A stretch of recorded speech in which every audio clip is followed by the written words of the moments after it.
Right. So I'm Matt Banks. I live presently in Tacoma, Washington, via Canada. I'm Brooklyn Banks, and I'm from this area. I grew up playing. I've played since I was 3. I played in high school. I lived down in Lemoore, California, Navy kid. Played goalie. I loved it. It was great. Moved up here, didn't really like the high school coach, so I kind of dropped out of playing soccer, and then got into softball, but I've still always really loved the sport. So we went to our first Sounders game together. Well, it was my first Sounders game. So that's actually where we had our first date. So for me, I didn't really get into soccer until I was later in life. I was probably 14, 15. Growing up on the East Coast, you didn't really have a lot of access to it back in the day. So it wasn't a sport that we really grew up with right where I was from. So it wasn't until like the advance of the internet we could start seeing clips and all this type of stuff. I really started getting more interested in soccer. Really when the boom started really coming into the game in 2004 time frame. So I just started watching clips here and there. There was no real pro teams in Canada yet. Like TFC hadn't entered the league yet and that type of stuff. So it was really just a very slow burn into the game until more became available, and ever since I've been in love with it. So, as I said, I'm Canadian. I'm Canadian military. I was posted down to Colorado Springs, first at the NORAD headquarters. I got promoted and posted up here to this area to work out of McChord Air Force Base, and we met on my house hunting trip up here to find a place to live. We were at Doyle's Pub in downtown Tacoma. I was over there for an early morning EPL game, and I'm not really sure why she was there. I think I was studying. But so we got to talking there while we were watching the game, and one thing led to another, became close, exchanged information, and then when I got posted up here a couple months later, we went to a Sounders game together for our first date, and then the rest is history. Well, it all came as a bit of a weird joke. The Gorilla FC president, Tom Conquergood, we were laughing type of deal, because we're going to be moving back to Canada this July for my work. And it was one of those things. So we have to get married to get a visa to get her into the country and that type of thing. So we were laughing like, well, we got to get married. Like, but all my family's on the East Coast, so it wasn't really fair to me to have everybody fly out here, cost and that type of thing. So, And my dad was in Hawaii. So it just kind of popped up. Tom said, well, why don't you do it at a game? Was it you? So we were talking to Tom, and I was like, I'm kind of thinking we might just get married at a Sounders game. Like, are you ordained? What do you think? And he was like, well, I'm not ordained. Like, do I need to be? What's really going on? And I was like, I think I want to get married at a Sounders game. Like, let's just do it at halftime. Like, let's make the decision not to tell my mom. So we didn't tell my mom. If you see the crazy lady in the hat in the video crying, it's because we didn't tell her.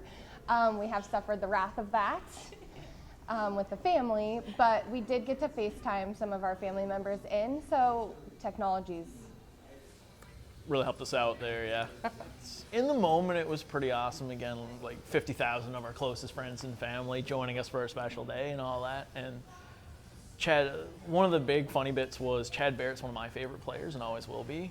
And Keane had scored on us to go ahead, right? If there's anybody that's going to ruin your wedding, it's going to be Keane. I definitely yelled that more than once in my area, that Keane was ruining my wedding day, and that I thought he was an a-hole for ruining my wedding day. Because who does that to a bride? It's wrong.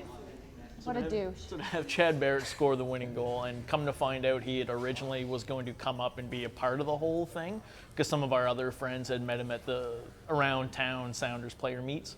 So and he had said, like, if I'm not playing that day, like, absolutely wave me down at halftime, I'll come up. And that was the day that, come to find out, like an hour before the game, he had to go play. So that happened. But since then, like, we've been, like, people sent us articles from Brazil, from England, from Australia that we'd made international news about this couple that got married at the game. One of her close family friends Morris lives in Liverpool, and I'm a huge Everton fan.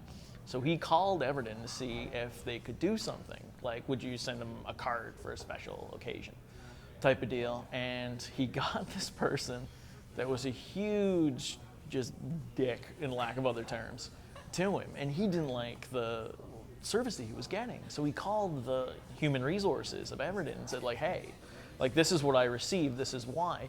The lady that answered the phone on that time had heard of our story and knew what had happened. So they sent us an autographed and personalized 8x10 of Tim Howard and a card signed by a ton of players, Roberto Martinez, saying, hey, congratulations on getting married.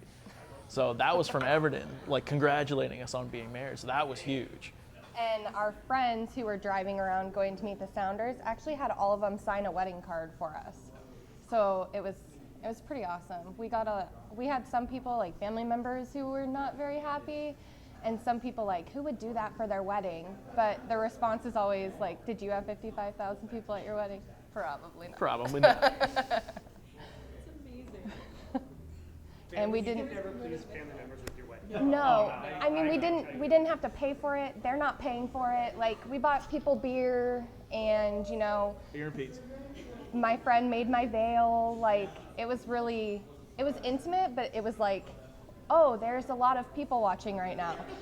Oh, okay. I mean, we still had the traditional stuff. We had the veil, we had the rave green and blue flowers that for her to hold, pitch black jersey and a white jersey for bride and groom. So I mean, we still Which had he some of the surprised traditional me stuff, with which I did. before Yeah. we even got married. I was like, oh, maybe I should wear white. Like, I should probably get a white jersey. And he's like, well, I know how you eat, so you probably should hold off on the white jersey. You'll get it dirty.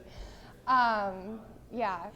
And then he surprised me with it, and it actually has our last name and the year that we got married. So it was really awesome. So each one has 15.